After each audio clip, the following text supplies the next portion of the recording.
प्रारूप यादीवरून आदित्य ठाकरेंनी निवडणूक आयोगावर सवाल उपस्थित केलेत। 7 नोव्हेंबरला प्रारूप यादी येणार होती, मात्र 20 तारखेपर्यंत का वाट पाहिली? बिहारच्या दुबार मतदारांसाठी उशीर का केला, असा सवाल आदित्य ठाकरेंनी विचारलाय।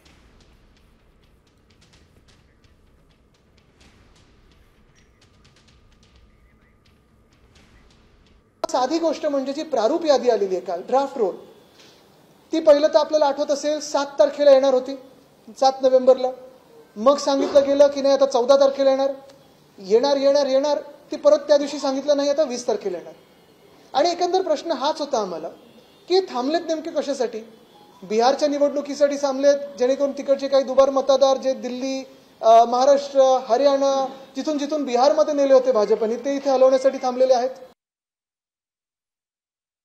हे सगळं होत असताना आपल्याला आठवत असेल आमचा मोर्चा देखील आम्ही काढला होता, कारण 1 जुलै 2025 ही यादी ग्राह्य धरलेली आहे सगळ्याच महानगरपालिकेच्या यादीसाठी।